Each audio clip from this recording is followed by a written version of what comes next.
Hey, what's up, everyone? You're watching a new episode of Dance Fair TV, and today we are in the studio with the legendary Sander Van Doorn, who's going to show us his brand new studio. Yes. Sander, Hi. how are you, man? I'm good. How are you? Cool. Yeah, I'm fine. Yeah. I'm actually really happy, like a kid in a chocolate factory, because this is awesome. Yeah. Can you just give us a little tour around your studio to start off? Yeah. I mean, this studio is actually quite new. I would say, well, right now it's about a year old. So, people who have seen my studio sessions in the past, they saw it was like an office building, with like an IKEA table with some stuff on it. And so I decided at one point I wanted to actually build something at home because, I'm on the road constantly. And when I'm at home, I want to go directly to the studio. Or when I get out of bed, get a cup of coffee and start working. So, for me, it works a lot better. And, nothing beats having a studio at home, obviously. So, started building the studio. For me, the studio was very important that it gave like a kind of like a housey atmosphere. It's like it's your home. It's my yeah. It's like it still has the wooden floor in it, and the walls actually it kind of it is an old bedroom, so I can kind of see it back. So for me, this is where I do my production work these days. So I actually got a lot of new equipment, but let's run through the basics. Obviously, I work on a Power Mac. One of the last ones like that. Yeah, the new one is actually quite cool, but I have a lot of cards in it, so that needs to be changed if I gonna step towards the new one. But this system is great. Has a lot of power, a lot of memory. Obviously, this is always the core in your studio. This needs to be perfect. And the second most important thing, obviously, is the speakers. So when building a new studio, I really started focusing on, creating a different sound in the studio. I was already used to working with the PSIs. Before that, I had the old Mackie 824s. I blew up both subs, so I had to buy new ones. So I got the PSI and. Then the Genelecs, because it kind of has a more clubby feel to it, I got them as well, just to switch between those. So obviously I switch with this Grace Design switch box. The sound goes in digitally, so you don't have a lot of quality loss in your signal. Cool. And actually, when switching over to digital, the whole volume got cranked up as well. So that's an added bonus, I would say. So I've got the Genelecs. Obviously, since I like a lot of bass, I also got the woofer. It's a little bit oversized. It's not exactly suited for a studio this size, but if you can have a look over there, probably can't see it, but it's enormous. It's like a walk-in closet. It's pretty awesome. It's I think the biggest one of Genelec, the 7072, and it adds a lot of bass obviously to the room, which makes it ideal for tweaking those lower frequencies, and usually that's where things go wrong when mixing in those frequency areas. So it's very easy these days to tweak it with that sub there as well. So that's obviously. Which of the two speakers do you prefer, actually? The Genelecs are great with the sub, to crank it up and have that real club feel. With the track, I just ran through the amazing bass track. You really want to have the Genelecs just to get the whole flow of the track. When it comes to stereo image, I prefer the PSIs. They have a better image, and you don't want your track to be too much stereo. With the Genelecs, you often get that a little bit, so you can compensate that with the PSIs. And I also make sure that the PSIs are just like they are, not tweaked or anything. And they don't have the sub of the Genelecs. And what's actually a really cool feature in my studio is this thing actually below. It's an old Dolby Lake. It's actually normally used for concerts to put it on a PA to tweak the sound as it comes out. And I've got this second hand to work my speakers as well. So cool.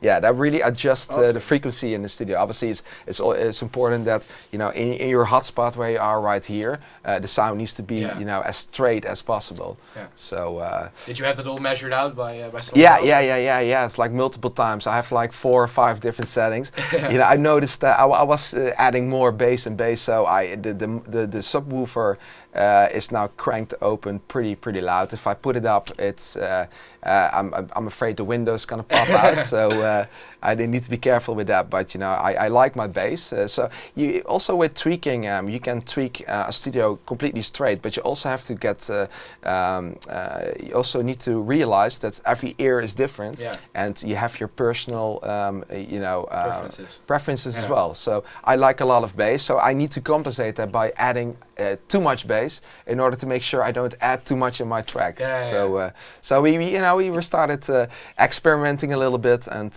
I think now I have the perfect setting. And what's all on the boards and the synths and everything that you have here?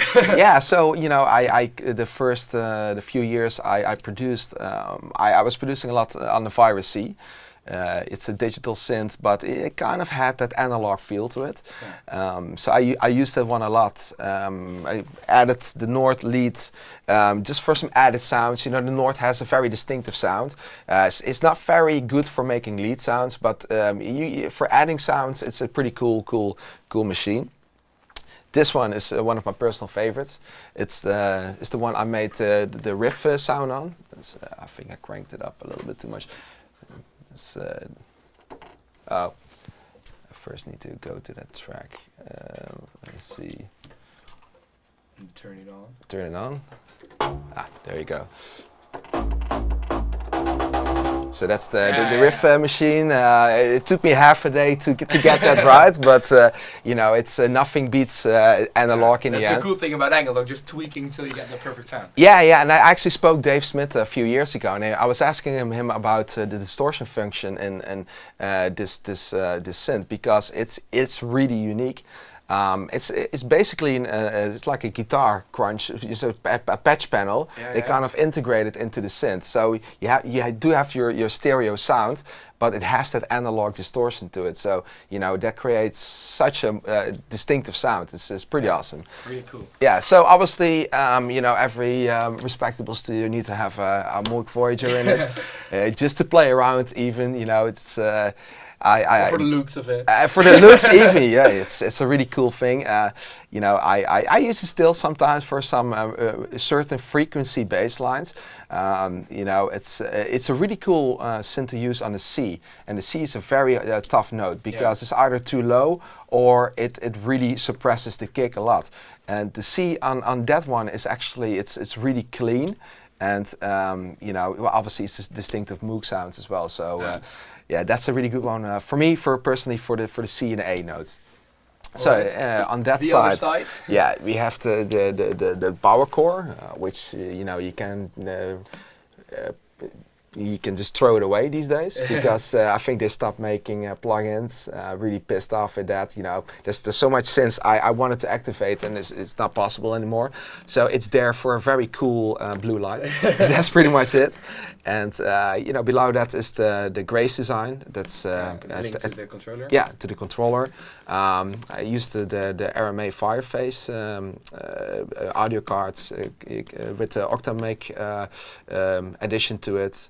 And those two below, that's you know, my new personal prides. When I started building the studio, you know, I really wanted to have that analog sound back. So I got the TubeTech, the Mastering Edition, and the Culture Vulture. So the TubeTech is that one is a multi-band compressor. So it's a compressor, but you can compress 3 different frequency scales. And the Culture Vulture, it's really cool. It's a stereo distortion. So you have it on the United Audio card as well. I haven't tested it out, but you know, I might as well just get the original one. Why use the digital one when you have the analog? Exactly. You know, that's a really cool thing. You can actually use it on your end mix as well when mastering a track, if you obviously don't put too much distortion on it. Because the great thing is you can tweak every the left channel and the right channel separately. So also if you make a kick, or for instance the kick an Oritanima I made on a Culture Vulture as well. Cool. So you can make it very analog, but still it will always be a little bit stereo, because you can't get the left channel exactly the same as the right channel. That's the great thing about analog. So it creates a very warm sound to everything you put through it. Awesome. Well, what is the thing? I mean, you've got so much stuff here. What's the thing that you're most proud of? Most proud of? Definitely the subwoofer. Just to get it up here. That just was it took to show it off. Yeah, it took 3 people to get it up here. No, but besides that, I'm a big fan of. The Virus TI I did a lot with, and Personal Prize now are the 2 new analog additions to it. You can really hear the difference between analog sound going through tubes compared to digital sound. Yeah. And on the software, what plugins do you prefer? What plugins do you use a lot? I use the Camel Fat a lot these days. Whenever I make a kick, I usually make sure, for instance, the kick in this project over here is actually a very small kick. I cut off a lot of the tail, and I make sure that with the Camel Fat you create a lot of punch on the attack of the kick. So the first few milliseconds. So the Camel Fat is a really cool plugin to do that, and also the bandpass filter of this plugin is absolutely insane. It's a very aggressive bandpass filter. I use a lot actually, even on the stereo outputs, just to crank some bass lines up and down. It's really cool. A cool plugin. So you can use a little bit of distortion on your kick, so you don't actually hear it, but it creates a lot of room, to add some more volume to it. So I really like the Camel Fat. The Massive, I'm a big fan of. Obviously, I made the bass line of this project in Massive. I'm working on Spire these days as well. It's a really cool synth. Serum is really cool. Adding wavetables and stuff. I obviously use a lot of the soft synths, and obviously I use some Nexus things as well. Just for the ease of it, it's ideal. You get all the bangs. Yeah. But for real making unique original music, you just need to tweak the synth yourself. Yeah. That's a good tip. Well, in the beginning you talked about that you wanted this room to feel like home, and that's why you built it at home, and gave it this lively this feeling. Yeah. What else do you do to get your inspiration and to get you in the right mood to produce? I just listening to a lot of music, and also there's a general rule for me personally. Whenever I produce a track, I never use the same sound twice. Whether I'm working on a breakdown or I start with a beat, I get my inspiration for all the new sounds I'm using and making. It's very easy to use the same project or to use the same kick again, but you get rusted in what you're doing, and then it becomes more and more difficult to actually develop yourself and to refresh your sound. So that's what I use a lot for inspiration. Just new sounds, start tweaking, and all of a sudden you have this bass line. You can make a complete track around it, and also inspiration I get a lot from listening to still bands like Sigur Rós and Radiohead. Just for like the moody chords they're using. That's still on my playlist a lot. Which artists are your big heroes? Your big Sigur Rós definitely. Yeah, I love their tracks, the old ones, the new ones. Radiohead, the same thing. Obviously Nirvana, I'm still a massive big all-time fan. Yeah. I actually been told they're gonna release a new artist album of Kurt Cobain. Yeah, so that's gonna be interesting. It's like a lot of music was still lying around, so I'm definitely gonna get that one. Those kind of bands I get a lot of inspiration from, and obviously they're my big heroes. And any dance producers who you really look up to? Well, it's there's a lot of great producers out there. To be honest, I really look up to Oliver Heldens, simply because I produced the track This together with him, and the amount of stuff he does on the laptop just to get the sounds right, and he's such a young kid, but already he's so deep into the substance of all the synths and how it works. It's really amazing. I really respect him for that. Yeah. So what do you do when you get something like writer's block? When you just don't have any inspiration, but you do need to produce? What's the thing that you do then? Well, stubborn as I was used to be, I just kept on going until I found something. Alleen. That's a Dutch word. Yeah, that's a Dutch word. That's funny, yeah. But yeah, I kind of noticed that there's no point in if you're not in the flow, you might as well just don't produce. You know, do something else. Watch a good series. Because it can get really frustrating. You know, you really feel at the start of the day where it's going to be your day. If it's not, then just don't do it. Or you know, do something something else. You get a new synth. You start working on that. You know, just playing around, but not seriously producing. Yeah. So. You just run us through this track, which is also going to be on Dancefair TV. Yeah. What's next? What's coming up for you? What's coming up for Doorn Records? Well, you know, a lot of tracks actually. I've been working on a lot of projects over the last year. So obviously, this is going to be my new solo release after Ori Talima. Besides that, I'm working together with a new track with Pep and Rash. Cool.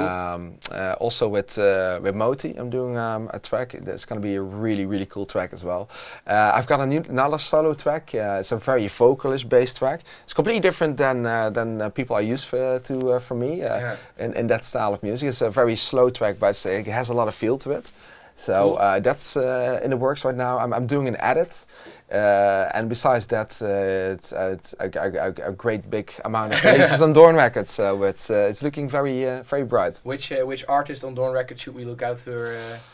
Actually, you know, I would say Headhunters. They just made this awesome new track together with Crystal Lake, and that's my new favorite on Doorn, definitely. All right. Yeah. Well, thank you very much for having us here in your studio. It was awesome. No problem. We hope to see you back sometime next year. Absolutely. Will do. Thanks. Cheers. Bye-bye.